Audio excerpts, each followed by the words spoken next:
ata dos trabalhos da sessão anterior. Não havendo observações, todos concordes, a ata fica aprovada. Não há comunicações da presidência, ao menos neste momento. Nós aguardamos a vinda do Procurador-Geral de Justiça, que certamente terá comunicações, e passamos às comunicações dos senhores conselheiros. Doutor Hamilton ausente, doutor Oliano. Bom dia a todos, senhor presidente, senhora corregedora, senhores conselheiros, aqueles que nos assistem. Apenas para uma notícia bastante agradável, né? Na última semana nós tivemos a nossa primeira transmissão ao vivo, online, da reunião além das fronteiras da nossa instituição, dos nossos membros, e tivemos pela manhã 176 acessos e à tarde 151. Acredito que isso deva ser exponencial, com a divulgação de que o nosso trabalho está sendo, né, transmitido dessa forma transparente. Isso é uma alegria, e desejar a todos um bom dia de trabalho. Muito bem. Doutora Ana Margarida. Bom dia, senhor presidente, senhora corregedora-geral, senhores conselheiros, bom trabalho, um bom dia de trabalho, sem comunicações. Doutor Del Campo.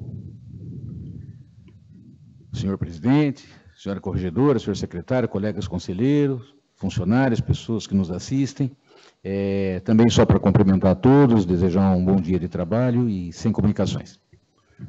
Doutor Rochel. Meu bom dia a todos. Desejo um dia de trabalho bem profícuo para todos nós. Muito obrigado. Doutora Joiese. Senhor presidente, senhor secretário, senhora corregedora, colegas conselheiros, funcionários, colegas da imprensa, todos que nos assistem, um bom dia.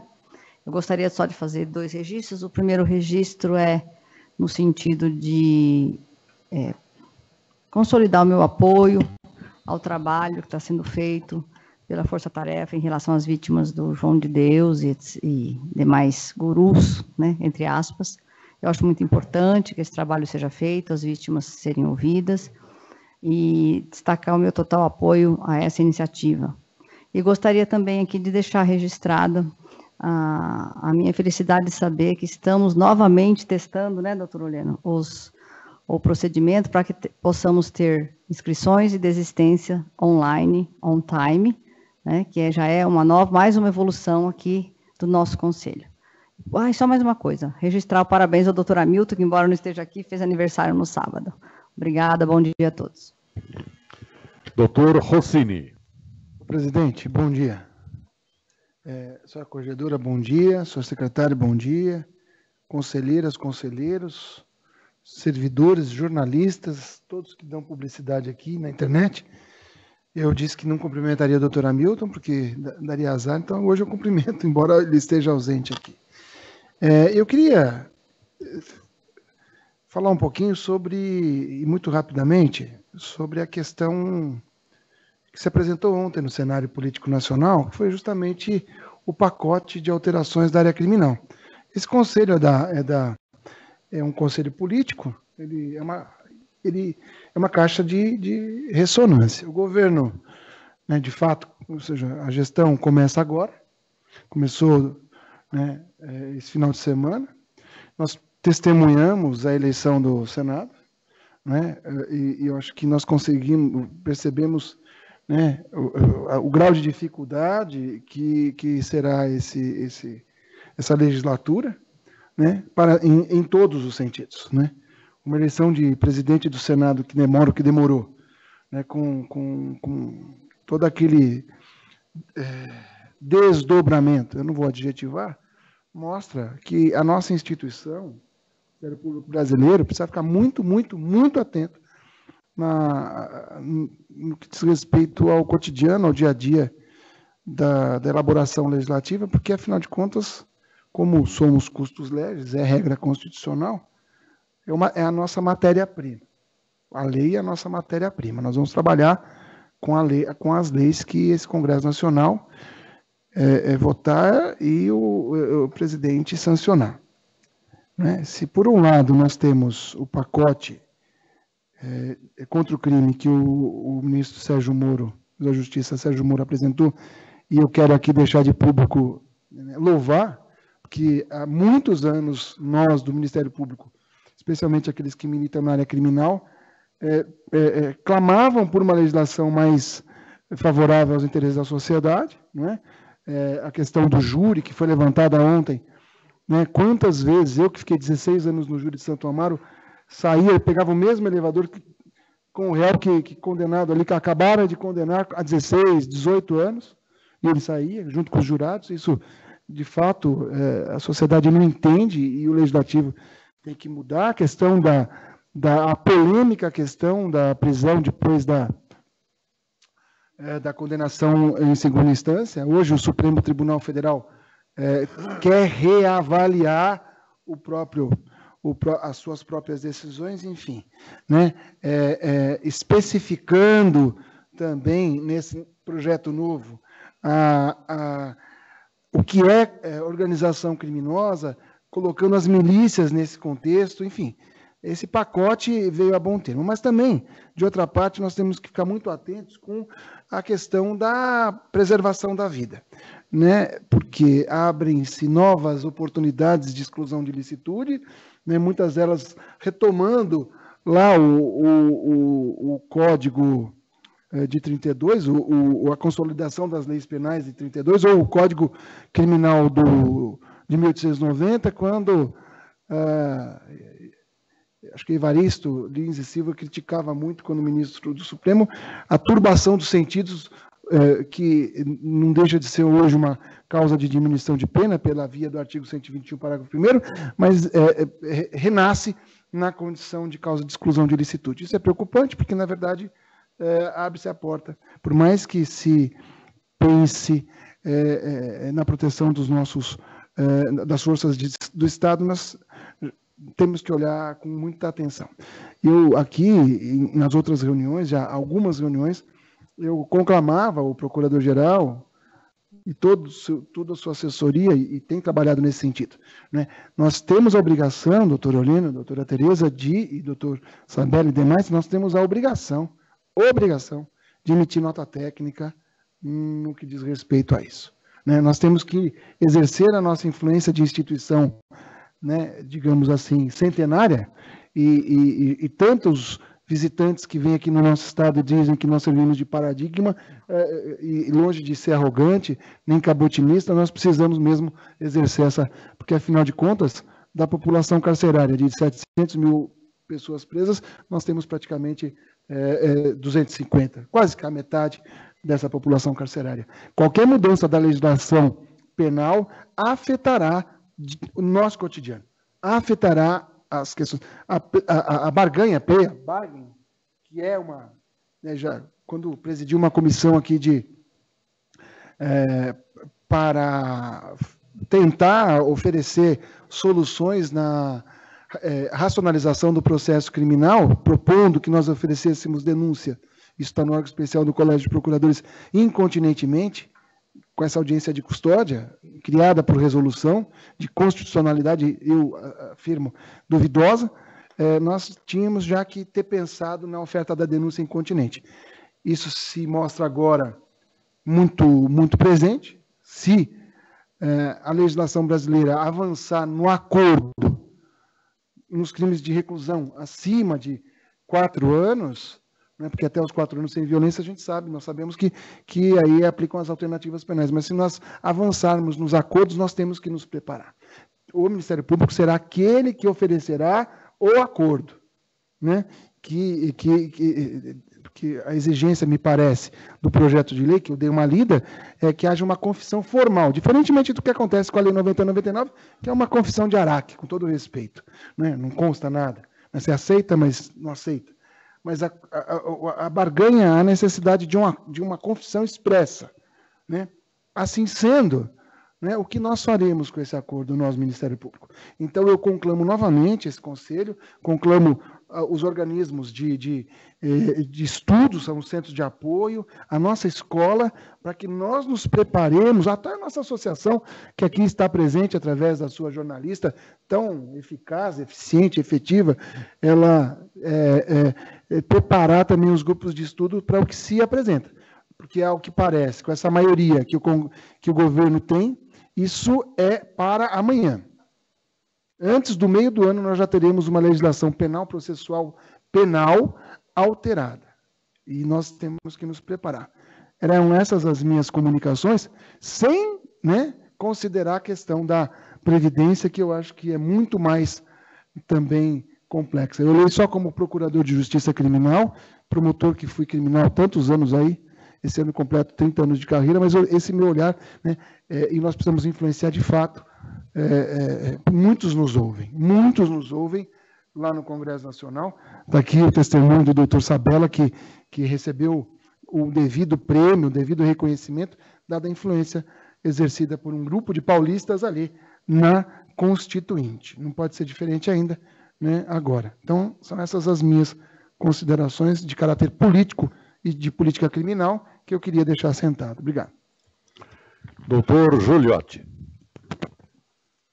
Senhor presidente, senhor secretário, senhora corregedora, caros colegas que nos assistem, senhores jornalistas, funcionários, eu na condição de procurador criminal e atuante na promotoria de execuções por mais de 18 anos, né, eu gostaria de me solidarizar com os membros do Ministério Público que se manifestaram contra a saída para o enterro do sentenciado Luiz Inácio Lula da Silva. E por que eu estou fazendo isso? Porque os colegas foram muito criticados e segundo a imprensa, um próprio membro do Conselho Nacional do Ministério Público teria dito o seguinte: eu me envergonho do Ministério Público. Nesta data, com essa manifestação, eu me envergonho do Ministério Público.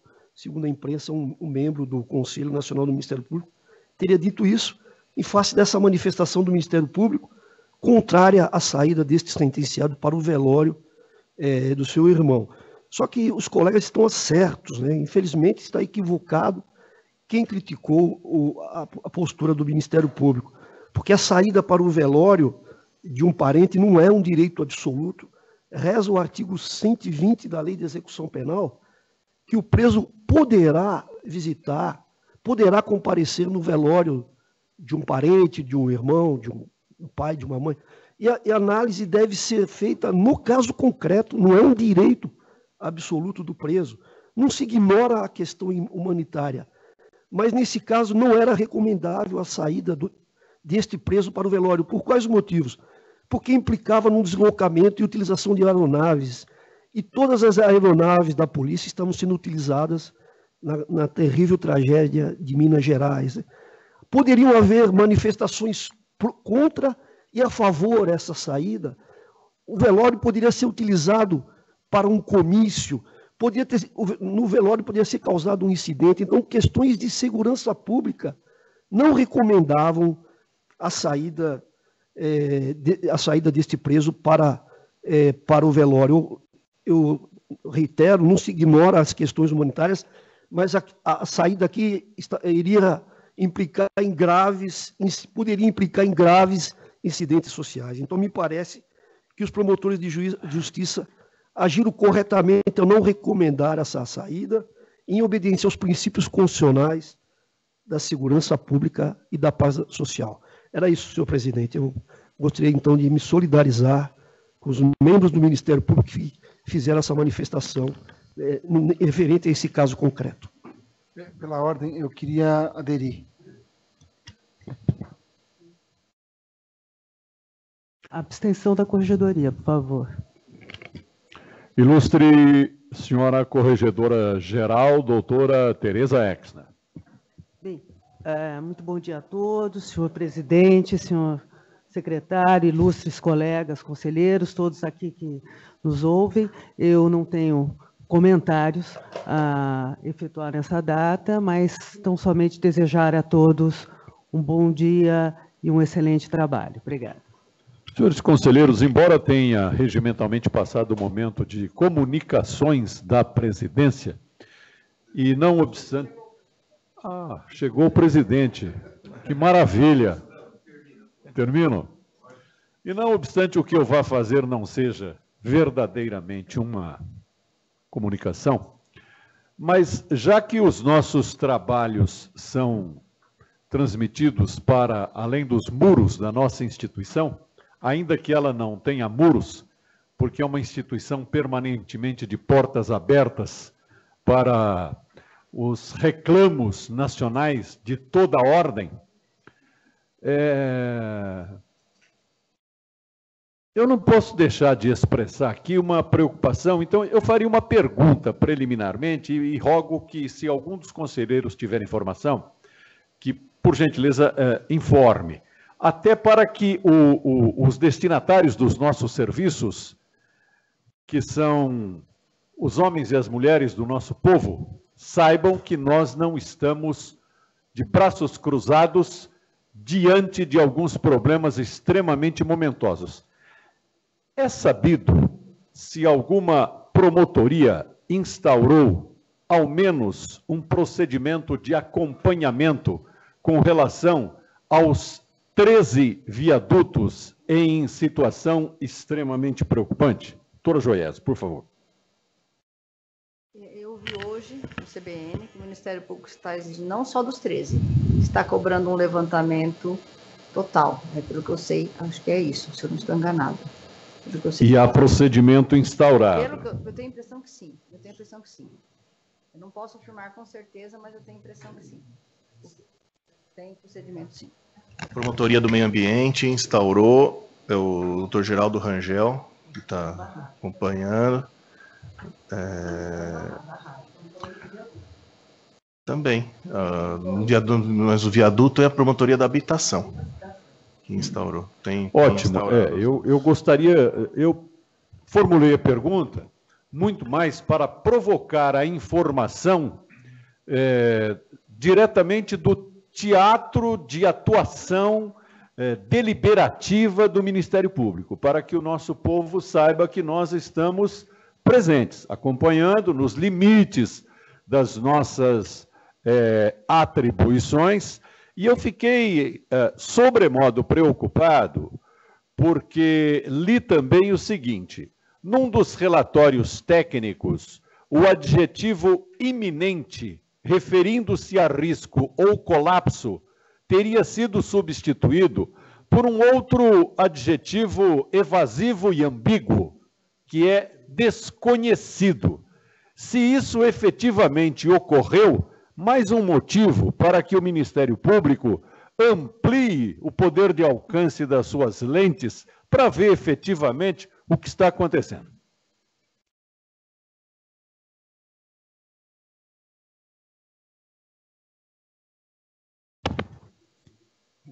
Bom dia a todos. Obrigado, doutor Sabella. Perdoem o atraso. Estava acertando questões aqui internas. E apenas para comunicar, fazer um esclarecimento, ontem circulou uma emenda, projetos da Previdência, eu recebi de vários colegas, tal, mas não foi enviado ainda, né? É fake, né? Não necessariamente fake, talvez seja um dos projetos que circula, né, nos gabinetes de Brasília, mas ainda não foi enviado nada ao Congresso Nacional a respeito da Previdência, ainda circula. Então, só para comunicar a todos que ainda não é, né, enfim, sinceramente, a informação que temos de bastidor é que isso circula, mas não como enviado, porque ainda precisam de consultas, conversas. Esse ainda é um tema que está em discussão. Eu conversei com o presidente da associação ontem, então logo tive notícia. Acertamos um trabalho estratégico conjunto e vamos realizar em Brasília. Já acertei visitas às presidências das casas legislativas, então nós vamos tratar desse tema, como sempre fizemos. Nós já tínhamos conseguido muitos avanços na anterior proposta de reforma, vamos trabalhar novamente nessa. Se de fato for a opção, né, de um novo projeto, uma nova ideia de emenda constitucional, né, porque já existe uma que, enfim, tem tramitação já bem avançada, né, então vamos aguardar para ver qual é a proposta efetiva e aquilo que vai ocorrer. Se for mesmo uma nova, né, o que tudo indica pelas conversas e leituras, nós vamos estar lá, então, novamente trabalhando esse tema. Em relação aos projetos do ministro Moro, né, de combate à criminalidade, nós também já instauramos um grupo de trabalho aqui, no Ministério Público de São Paulo, junto ao CALCRIM. Estão todos convidados a participar, formular propostas, se quiserem. Também conversei com o presidente da associação, sei que a associação também tem trabalhado propostas, nós vamos oferecer sugestões. Conversei com a presidência do Conselho Nacional de Procuradores Gerais. Eu exerço a vice-presidência relativa ao acompanhamento legislativo, então eu vou levar as nossas propostas, junto com outras propostas dos outros ministérios públicos, nós vamos aprovar algumas propostas no âmbito nacional, do Conselho Nacional de Procuradores Gerais, para contribuir, né, como sempre fizemos.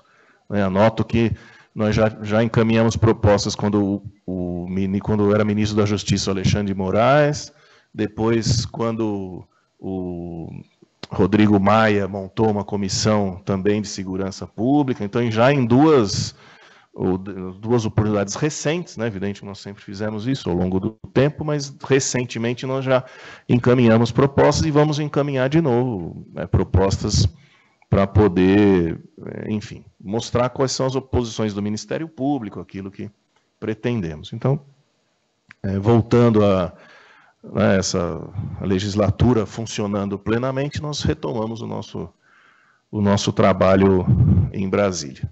Então, essas são comunicações aí rápidas, só para esclarecimento de todos. E é bom, também, como transmitimos para a sociedade agora, é bom que a sociedade saiba que o Ministério Público, não só o de São Paulo, como o nacional, acompanha todos os movimentos legislativos, levando as suas sugestões, né? Nós temos aqui, e todos sabem, né, inúmeros colegas que são talhados para as várias funções e têm experiência, conhecimento técnico, teórico e prático, e nós sempre estamos levando essas propostas que visam, enfim, aperfeiçoar o sistema legal do país, né? Então, isso aí é importante que seja dito.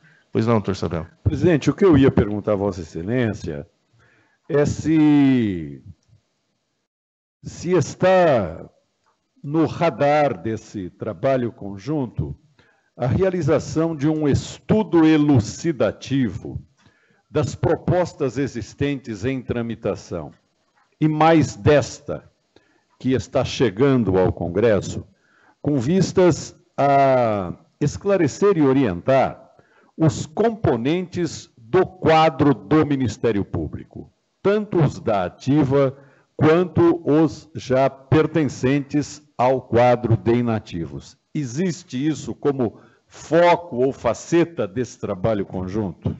Tem. Em relação à Previdência, né, a associação tem um trabalho importante, publicado, com os detalhes do que tínhamos até então. Se não me falha a memória, isso foi divulgado para a classe toda. É um trabalho, acho que é do presidente, que então era secretário, né? O Paulo Penteado fez um trabalho excelente, e nós tínhamos esquadrinhado toda a reforma da Previdência. Dessa vez, quando vier a nova reforma, faremos da mesma maneira, né? O fake que nós lemos ontem, para nós, não é muito bom, né? Tem lá uma série de problemas e que, enfim, se confirmado esse fake como verdadeiro, nos levará a fazer um trabalho bem intensivo, né? Mas, de novo, conversei com o Paulo para fazer o esquadrinhamento das propostas, esclarecer a classe de todas as consequências, isso vai ser feito. Em relação às questões criminais, o CALCRIM também vai publicar, né, nós vamos levar as propostas, né, e vamos fazer disso o grupo de trabalho é só um começo de trabalho, como o nome está dizendo, para depois também obter sugestões da classe toda, divulgar, enfim, é preciso envolver a todos mesmo, porque toda a instituição precisa. Por isso o convite aqui a todos os integrantes do Conselho, para se quiserem acompanhar os trabalhos ou oferecer sugestões nas mais variadas áreas de atuação, que você aqui tem inúmeros colegas com muita experiência, né, também estão convidados a fazer parte e levar propostas que tenham em todos os âmbitos, né, não vou nominar aqui, porque, enfim, a experiência dos senhores é de todos conhecida. Apenas para esclarecimento complementar, a minha abordagem é exclusivamente sobre o aspecto da comunicação, como Vossa Excelência deve ter percebido. Eu li o livro escrito pelo presidente da associação, Paulo Penteado, é efetivamente um conhecedor do assunto, estou plenamente ciente da conjugação de esforços entre a entidade classista e a alta administração do Ministério Público. A minha preocupação mais pontual, mais aguda, é com relação à comunicação, porque o nosso quadro é muito heterogêneo. Nós temos colegas em situações jurídicas muito díspares. Dependendo do conteúdo dessas propostas, as soluções serão, por consequência, díspares também para os diversos integrantes do Ministério Público. Nós temos colegas em fases de transição, digamos assim, na aquisição das condições para transferência, para a inatividade. Nós temos colegas com as condições preenchidas há muito tempo e temos colegas começando a caminhada agora. Dependendo do que se apresentar lá como possível, tanto podemos ter uma preservação inalterada de quadros dentro do Ministério Público e de outras instituições da área jurídica, como podemos ter uma mexida mais ou menos perceptível, podendo ser drástica mesmo, com uma debandada, consoante as disposições que vierem no bojo desse novo sistema. Então, a minha única preocupação é com a comunicação, para que os membros da instituição possam se orientar quanto às decisões a tomarem em suas vidas pessoais, com relação ao seu futuro, às suas famílias, etc. Quanto à realização do trabalho, eu quero testemunhar aqui que o vejo e o acompanho diariamente.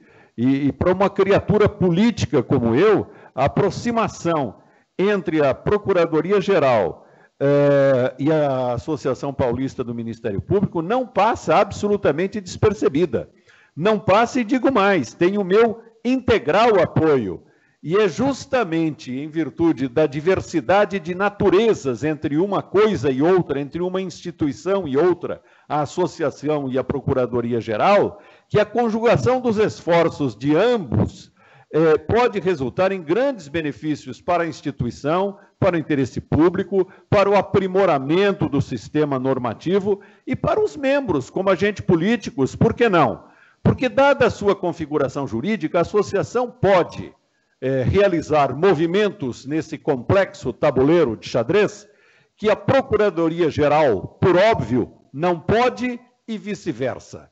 As possibilidades de acesso, por consequência, para o debate necessário com vistas a dar ao país um ordenamento jurídico justo, sobretudo justo nesta questão, as possibilidades são diferentes. E eu digo justo, e digo de modo muito enfático, e digo, perdoe-me a aparente e excessiva convicção, porque vejo que o debate é fragmentário, deliberadamente fragmentário.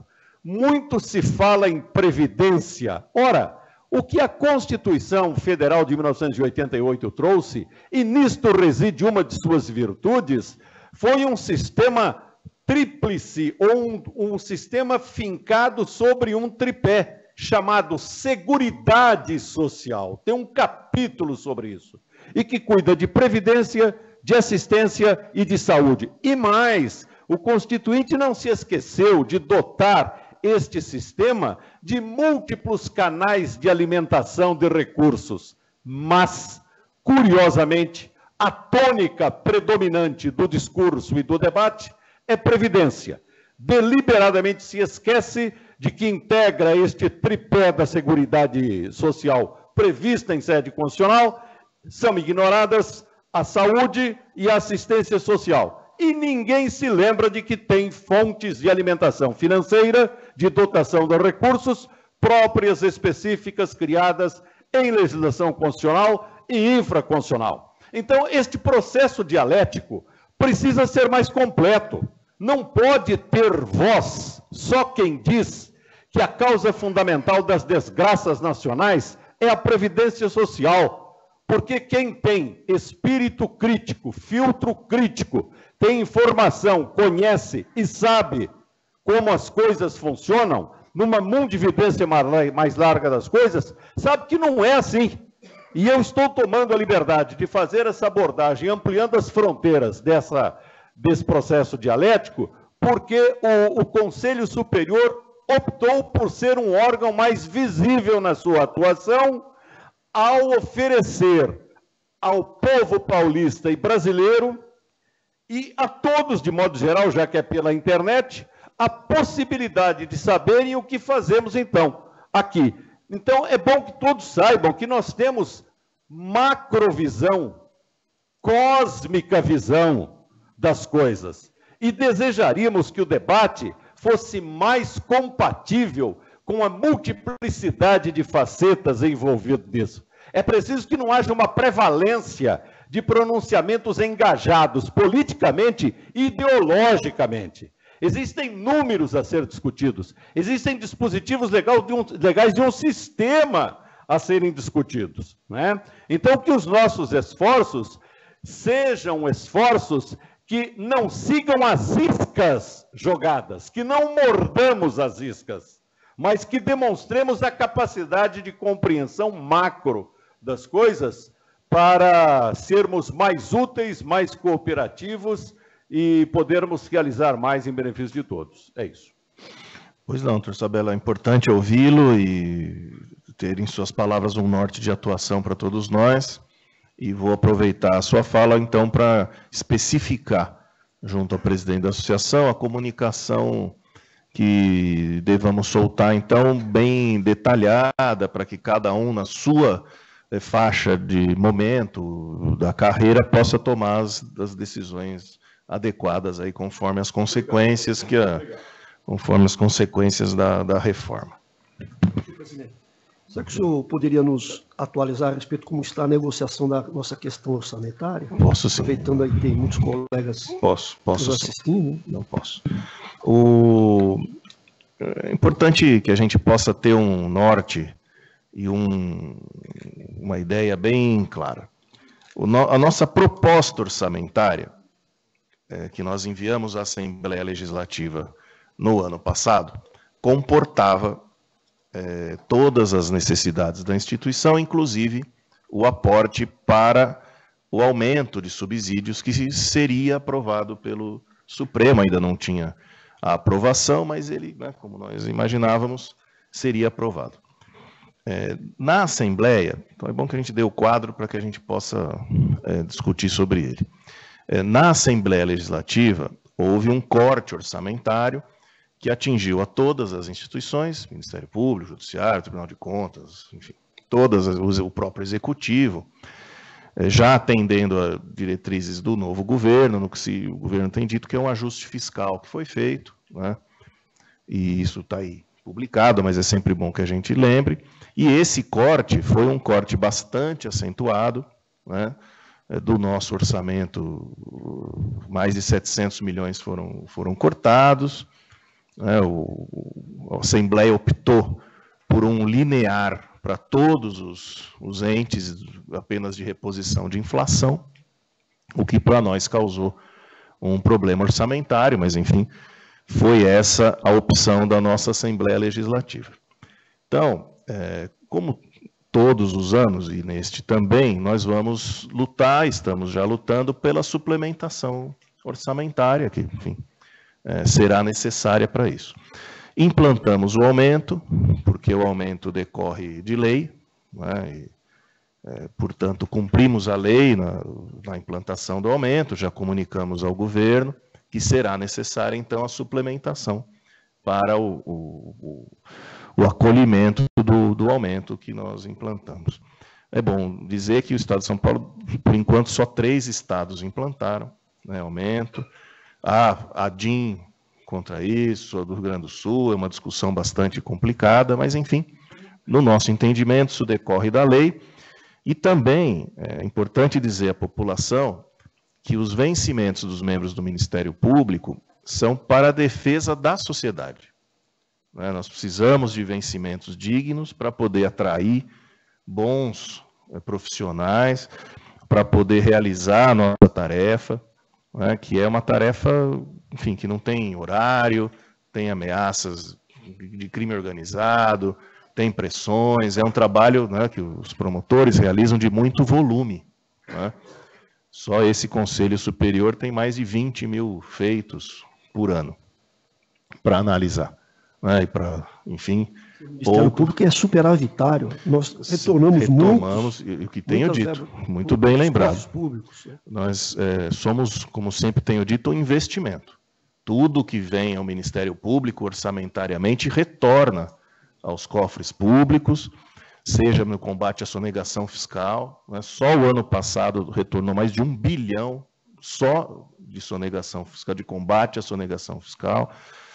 Então, nós temos, com tranquilidade, segurança para dizer que o nosso orçamento se auto-paga, se autossustenta, né? Se for essa a visão. Então, isso tudo para nós está bastante tranquilo. O governo do Estado soltou agora um decreto dizendo que as suplementações orçamentárias só ocorrerão a partir de abril. E, portanto, nós estamos acertando tudo o que temos de pagamento com o orçamento que temos atualmente. Por enquanto, está tudo tranquilo, tudo que precisamos vai ser pago, o funcionamento da instituição está absolutamente assegurado, porque o orçamento, mesmo ruim que foi aprovado, ele permite o funcionamento natural da instituição. Algumas verbas, evidentemente, estão sendo realocadas para fazer frente ao pagamento dos vencimentos, e tão logo as suplementações sejam abertas e feitas e o trabalho seja retomado, nós retomaremos os pagamentos normais, né, que nós sempre fizemos e que temos a expectativa tranquila de retomá-los e de realizar com muito sossego. Né?